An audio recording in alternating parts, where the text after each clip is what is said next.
Hey, this is Dave DeCamp from antiwar.com. This is anti-war news for Monday, June 19th, 2023.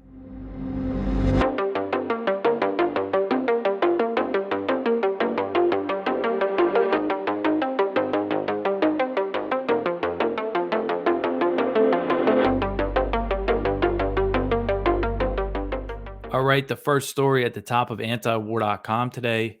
Putin shows a Ukraine treaty from March 2022. So, Russian President Vladimir Putin on Saturday met with African leaders in St. Petersburg and displayed a document that he said was a draft treaty on Ukrainian neutrality that was drawn up during negotiations in Istanbul. So Putin showed this document and said, quote, as you know, a string of talks between Russia and Ukraine took place in Turkey so as to work out both the confidence building measures you mentioned and to draw up the text of the agreement. We did not discuss with the Ukrainian side that this treaty would be classified, but we have never presented it nor commented on it. The draft agreement was initialed by the head of the Kiev negotiation team. He put his signature there, end quote. And he pointed to the signature. So, according to RT, the treaty, which is titled the Permanent Neutrality and Security Guarantees for Ukraine, it required Ukraine to enshrine permanent neutrality in its constitution, and the US, Britain, Russia, China, and France are listed as guarantors for Ukraine. And since the treaty was a draft, that means that it wasn't finalized and more details, need to be worked out. I'm sure there's a lot of questions about these security guarantees that these countries were supposedly going to give. But Putin's claim reflects an article that was published in Foreign Affairs last year, which cited multiple former senior officials who said that Ukraine and Russia tentatively agreed on a peace deal in April 2022.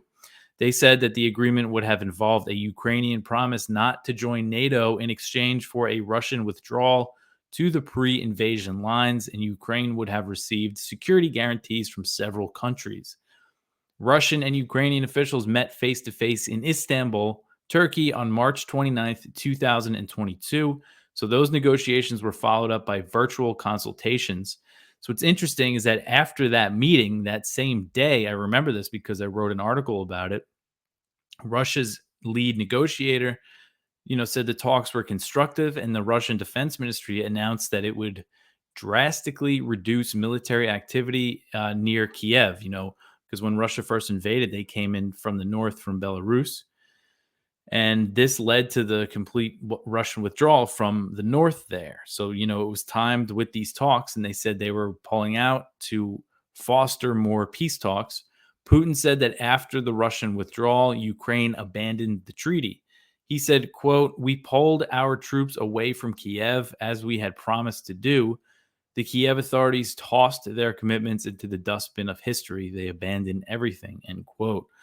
So Ukraine accused Russian troops of intentionally killing civilians in the northern areas that it withdrew from, most notably in the Kiev suburb of Bucha or Bucha. I forget which way you pronounce it. But if Putin's account is true, Western pressure could have also led to Ukraine scuttling the treaty. So this is, some background that I've gone over a lot, but we know that Boris Johnson, when he was the prime minister to the UK, he went to Kiev on April 9th, which was just a few days after Russia completed its withdrawal from the north. And according to Ukrainska Pravda, which is a Ukrainian newspaper, Johnson urged Zelensky not to negotiate with Russia. And he said that even if Ukraine was ready to sign a deal with Putin, Kiev's Western backers were not. And the Ukrainska Pravda report said that at the time, Russia was ready for a Putin-Zelensky meeting, but the two factors stopped it from happening. And the two factors were the discovery of dead Ukrainian civilians and Johnson's visit. So Naftali Bennett, who was the Israeli prime minister at the time, he was trying to mediate between Putin and Zelensky in March 2022. This was before the Istanbul talks when he was mediating. And he gave a similar account of the West's position. He said that the U.S. and its allies blocked his mediation efforts. And then he thought there was a legitimate decision by the West to keep striking Putin and not negotiate. And really, I always point to these comments from Turkey's foreign minister in April 2022. He said, after the talks in Istanbul, we thought this war was going to end soon. And then there was a NATO summit. And at that NATO summit, he realized that some NATO countries wanted to prolong the war. Why? Because they wanted to weaken Russia. And then just a few days after that, Secretary of Defense Lloyd Austin admitted that it was one of the US's goals to weaken Russia. That's why they were supporting Ukraine. So as this war has dragged on, it's no secret now that the Biden administration is against peace talks. They've explicitly come out against the ceasefire. Secretary of State Antony Blinken just outlined that position in a speech earlier this month, saying that the U.S. would continue building up Ukraine's military rather than push for peace. So the African leaders who met with Putin on Saturday, this was that delegation, this peace delegation. They're pushing for talks and they want an end to the war. And they, offered some proposals to the Ukrainian side and the Russian side. But the chances of negotiations right now between the warring sides are very slim. And the delegation included the presidents of Senegal, South Africa, Zambia, the prime minister of Egypt, and the foreign ministers of the Republic of Congo and Uganda, as well as the president of South Africa. So the African delegation was in Ukraine on Friday, but Zelensky did not seem open to their proposals and reiterated his position that peace talks cannot happen until a full Russian withdrawal.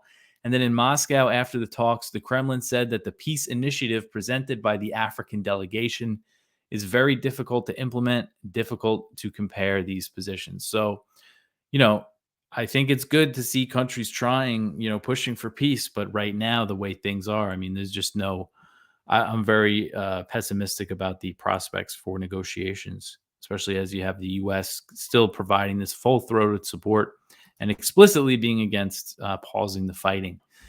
All right, the next one here. Putin says that the first Russian nukes have arrived in Belarus. So Putin said this on Friday, that the first batch of Russian tactical nuclear weapons has arrived in Belarus and that the full deployment will be completed by the end of the year. He said that the deployment will serve as a warning. He said, quote, so that everyone who is thinking about hitting us strategically will not forget about this fact, end quote. When asked about the news on Saturday, President Biden called the deployment irresponsible. Putin has compared the move to NATO's nuclear sharing program, under which there are US B-61 nuclear gravity bombs that are stored in Italy, Germany, Turkey, Belgium, and the Netherlands. When Putin first announced the deployment, he said it was being done in response to the UK providing Ukraine with depleted uranium ammunition, which causes environmental damage and is linked to cancer and birth defects. And the Wall Street Journal just reported last week that the U.S., it looks like, is also going to arm Ukraine with depleted uranium when the U.S. made Abrams tanks make it over there. So, maybe Russia will respond to that as well in some way. All right, the next one here. This article is from Kyle Anzalone. Zelensky slams Trump for saying that he would end the war in Ukraine. So in an interview with NBC News, Zelensky attacked former President Donald Trump's pledges to end the war. He argued that if Kiev does not defeat Moscow, Russia will attack a NATO member state and force the U.S. into a direct conflict. Zelensky was asked about Trump's claim that he would immediately engage the Kremlin in talks and bring the war to a negotiated settlement. Zelensky said, quote, are they ready to start a war to send their children? Are they ready to die? If Russia occupies Ukraine, they will move onto the Baltic countries, to Poland, to any NATO country. And in that particular case, the U.S. will have to choose between dismantling NATO or fighting, end quote. So Kiev and hawks in Washington have asserted that Ukraine is a bulwark protecting members of NATO from Moscow's expansionist ambitions. But there is no evidence that the Kremlin eyes attacking another country outside of Ukraine. There's just simply not any indication that Putin would want to do that. Because Putin views Ukraine as a unique security threat to his country and its alignment with NATO. But it was interesting, what he said. And another thing that Zelensky said was, why didn't Trump end the war while he was in office? The Donbass war that was going on. He said, quote, why didn't he do that earlier? He was president when the war was going on here. I think he couldn't do that. I think there are no people today in the whole world who could just have a word with Putin and end the war, end quote. He's talking about the Donbass war. So it's just interesting. And it's actually a good point. It's one of the reasons I might not trust Trump is because, he did preside over the U.S. government while the war in the Donbass was going on, right on Russia's border. And instead of pressuring Ukraine to fulfill the Minsk agreements, he started sending them missiles. He was the first to send them missiles, send them the Javelin anti-tank weapons. Obama wouldn't send them, what they call lethal military aid, which are weapons. Obama provided non-lethal military aid. Trump came in and started that escalation. So it's definitely something to keep in mind. All right. So the next one here, the U.S. will not make it easy for Ukraine to join NATO. So President Biden said Saturday that he won't make it easy for Ukraine to join NATO as the alliance is debating what new commitments to extend to Kiev at the upcoming summit in Vilnius that will be held from July 11th to the 12th. Most NATO members agree that Ukraine cannot be offered full NATO membership while it's fighting a war with Russia. Some NATO countries want to promise Kiev that it will become a member after the war, but the U.S. is said to be resisting the idea. So Politico reported last week that President Biden was open to waiving the member action plan for Ukraine, which requires military and democratic reforms before a judgment on membership could be made. So it's part of the process of becoming a NATO member. And this is something I went over last week. There was a New York Times report that said Stoltenberg, the NATO Secretary General, when he was in Washington, he apparently proposed an idea to make it easier for Ukraine to join NATO if that time were to ever come. So apparently this is what he proposed, waiving this member action plan. But Biden signaled on Saturday that he was not in favor of the idea. He said, quote, "They got to meet the same standards, so I'm not going to make it easier. I think they've done everything relating to demonstrating the ability to coordinate militarily, but there's a whole issue of, is their system secure? Is it non-corrupt? Does it meet all the standards every other nation in NATO does? I think they will. I think they can, but it's not automatic," end quote. So it's interesting. I remember back in 2021, Biden was asked about Ukrainian NATO membership, and he said the country was too corrupt. They got to clean up corruption before that can happen. But all those concerns, he doesn't seem as concerned about corruption as he's dumped all this money into the country. And it's also really something to have Biden discuss corruption in Ukraine when his son got a job for Burisma, the natural gas company, after the U.S. backed a coup in Ukraine. But that's a whole nother story. But back to what kind of guarantees Ukraine is going to get. Again, it's not really clear. So it seems like, if we're going to base it on what Biden is saying publicly, that the U.S. is not going to go for this idea of making it easier for Ukraine to potentially join NATO. And realistically, they can't give them any kind of guarantee about when the war might be over, because who knows if this war, they have no idea when this thing's going to end, and they're digging in for the long haul. So. And we know, obviously based on the first story I went over, that Russia's main demand has been Ukrainian neutrality. So any of these plans are only going to prolong the war. All right, the next one here. The U.S. still expects Sweden to join NATO this July. So the U.S. ambassador to Turkey expects Sweden to become a NATO member by the Vilnius summit, despite recent comments from Erdogan, the Turkish president.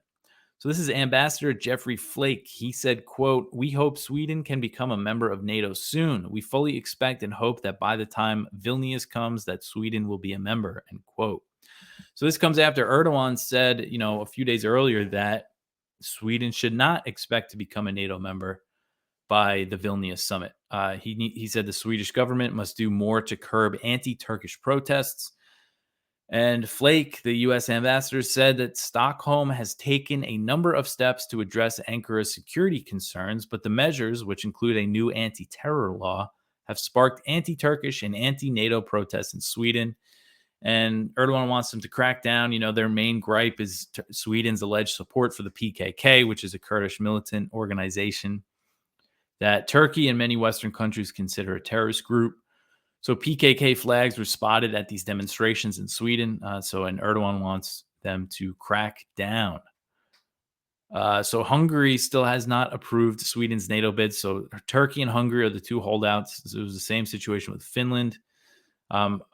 So Hungary is facing pressure from the U.S. over the delay. Senator Jim Reich, Republican from Idaho, he has placed a hold on the sale of HIMARS rocket systems to Hungary, because they haven't approved Sweden. So he's basically saying, we're not going to sell you these rocket systems until you give the okay to Sweden. All right, the next one here. So big news over the weekend was that Daniel Ellsberg, the heroic Pentagon Papers whistleblower, has passed away. He died of pancreatic cancer, and he's such a big hero to us at antiwar.com and the anti-war movement in general. So it's a huge loss, again, for our movement. And we ran a lot of good viewpoints from people over the weekend about him. And we have one here from Norman Solomon up in the news section about the message that Daniel Ellsberg tried to leave. And basically, this is just about how in his final years, not just his final years, but basically since he leaked the Pentagon Papers, which exposed how the U.S. government was lying about the war in Vietnam. He did that while he was working as an analyst for the Rand Corporation, and he didn't care that he was risking life in prison. But since he leaked that, he was a huge anti-war activist and really focused on speaking out about the dangers of nuclear war. And that's what this piece is about, is, his warnings related to that. So go check that out. We have a lot of stuff about Ellsberg on the page here. And the next one here is interesting, how Daniel Ellsberg tried to get prosecuted near his life's end. So this is from the New York Times, and it's from Charlie Savage, who was a reporter who we've definitely had some problems with over the years. He reported, I think it was in 2020, the Russia bounty hoax, which was this story that claimed the Russia was paying bounties or was considering paying bounties to the Taliban to kill American troops. And it just turned out to be totally not true. Months later, the U.S. intelligence admitted that there was nothing to base that story on. It was totally fake. It seemed like an effort to block any efforts to withdraw from Afghanistan. But anyway, in 2021, Dan Ellsberg gave Charlie Savage a call and said, I want to leak this report that he had. It's a more classified documents that he had that he never released. And it's interesting because it's related to China and Taiwan. So in Ellsberg's last leak, which came out in 2021 and was first reported by the New York Times, it revealed that in 1958, during the second Taiwan Strait crisis, U.S. military planners were drawing up plans to nuke China. They were very seriously considering using nuclear weapons against China. It was before China had nukes. And Ellsberg told Savage that he released these documents for two reasons. One, because he feared that the way things were going with the U.S. and China over Taiwan, he's afraid that they're, again, drawing up plans possibly to nuke China if conventional weapons don't work to keep them from Taiwan. And then the second reason was because he wanted to be charged. He wanted to be charged with the Espionage Act, under the Espionage Act. So Ellsberg's case, he was charged under the Espionage Act, but it was thrown out because, the White House plumbers, of the Watergate scandal, broke into his psychiatrist's office to get evidence. So they were illegally collecting evidence on him. The case was thrown out. Since then, the Espionage Act, which was passed during World War I, wasn't really used that much until, a few decades ago. And it was really ramped up by the Obama administration. And now, the Trump administration crossed the line of using it against a publisher, because all Obama's prosecutions were of the leakers, the whistleblowers that released the documents. And by indicting Julian Assange, the WikiLeaks founder, for publishing documents, that's what people have been warning about for, since the Espionage Act has been on the books, that it could be used against media, against, journalists. So Ellsberg wanted to get charged again under the Espionage Act so he could argue against it. So I just thought, that's pretty interesting. So you could go check that out, and it's kind of Savage's story about what Ellsberg was saying about him. But yeah, that's what he was doing in his final years of life, was trying to stick up for Julian Assange by getting charged and again, not afraid of prison, even in his old age. He was 90, I guess, in 21. He was 92 when he passed away. So yeah, go check that out. And if you haven't read any of his books, I mean, he's got the memoirs book, which is Secrets, his memoirs of releasing the Pentagon Papers, which is just an excellent read. And also the Doomsday Machine, which is pretty scary about nuclear war, nuclear weapons during the Cold War. And you could go to our blog. Scott Horton interviewed Daniel Ellsberg 25 times, and they're all available at his website or wherever you listen to podcasts or YouTube. Um, that's where his interviews are available. But he put together all of the ones on his website of Dan Ellsberg. So go check that all out. Again, apparently his son said that he died. He wasn't in pain. So, and it seemed like he was living his life to the fullest to the very end. So rest in peace, Daniel Ellsberg. All right. The next one here, the U.S. goal is to avoid an Israeli attack on Iran. So an unnamed Western official speaking to Reuters said that one of the U.S.'s main objectives in recently engaging with Iran and reaching some sort of agreement on its nuclear program is to prevent an Israeli attack on the Islamic Republic. The official said, quote, if the Iranians miscalculate, the potential for a strong Israeli response is something that we want to avoid, end quote. So far, the U.S. has denied that any deal with Iran is in the works, but Iran has confirmed there's been indirect negotiations in Oman. There's been a ton of media reports about some sort of agreement. So the Reuters report said that the U.S. wants to portray the potential deal as an understanding rather than an agreement or a deal that would need congressional approval. The majority of Congress is very hawkish on Iran and would likely oppose any formal deal. So a potential understanding that's on the table would involve Iran either ceasing 60% uranium enrichment or vowing not to go above the level in exchange for access to frozen funds or more general sanctions relief. They're also working on some sort of prisoner swap.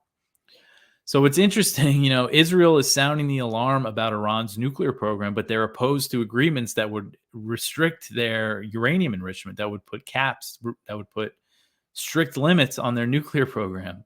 It just doesn't make much sense. So Netanyahu said on Sunday that Israel is opposed to any mini agreement between the U.S. and Iran. So despite Israel's claims, there's no sign that Iran wants to build a nuclear weapon. It's never enriched uranium at the 90% needed for weapons grade. And Iran has also been very cooperative with the International Atomic Energy Agency, unlike Israel, which has a secret nuclear weapons program and is not a signatory to the Non-Proliferation Treaty. All right, the last one here, Blinken meets with China's foreign minister in Beijing. So this article about Blinken's trip to China is at the South China Morning Post. 4 months after canceling his trip to Beijing, Secretary of State Antony Blinken met with Chinese Foreign Minister Qin Gang in the Chinese capital in a push to ease tensions between the two countries that both sides called constructive and ended with an agreement to continue discussions in Washington. So the talks lasted 5.5 hours and were described by both the State Department and Chinese state media as constructive and candid. So the State Department said that Blinken emphasized the importance of diplomacy and maintaining open lines of communication. So that's basically what the U.S. side is saying, that they're just talking about how they should be talking. It doesn't seem like, again, ahead of the trip, there was State Department officials saying that, don't expect much. We don't really expect to resolve any issues here. We just want to manage the competition. That's how they're framing it, as a managing of competition. And I know that Qin, from the Chinese side, he said during the meeting, apparently, that U.S.-China relations are at their lowest point since they were established in 1979. And he's definitely right about that. So the one substantive thing that came out of this was that Blinken invited Qin to Washington. So it looks like he's going to be visiting the U.S. at some point. And now Blinken on Monday is expected to meet with Wang Yi, who is President Xi Jinping's foreign policy advisor, considered the top, they call him China's top diplomat as opposed to the foreign minister. I think his position is more like a national security advisor. I'm not sure exactly, though. So he also might meet with Xi, with the Chinese president. So that would be interesting if that happens. But again, the big thing that's come out of this so far, we might learn more about what went down in the 5.5 hours of talks. But the big thing was they agreed to keep talking. China warned them over Taiwan, and they're going to, Qin is going to go visit the U.S. at some point. That is it for the news for today. We have a good viewpoint from Connor Freeman that you should go read. Influential foreign policy thinkers in the US and Russia advocate nuclear escalations. So Connor discusses here, there's Sergei Karaganov, who is a Russian political scientist, pretty prominent. He served as a presidential advisor in the Kremlin under Boris Yeltsin and also previously for Vladimir Putin. Not now, though. He's not in any official position, but he's making the case that Russia should lower the threshold for nuclear weapons use. And his reasoning is basically that in the West, people aren't afraid of nuclear escalation anymore. It's pretty concerning. He's saying if lowering the threshold doesn't work, the Russia should consider using nukes, on Western countries. So this, of course, has caused a lot of concern, and it sparked a lot of debate within Russia as well. And I've heard from people that say Karaganov, oh, he's not influential anymore. It doesn't matter what he says. Others are saying, oh no, he's tapped right into the Kremlin. So I'm not sure, but I think it's concerning either way, just to see that this conversation is happening, and it's just crazy that we've gotten to this point. And also on the American side, Connor mentions that the American Enterprise Institute, I have to search because this article is very long.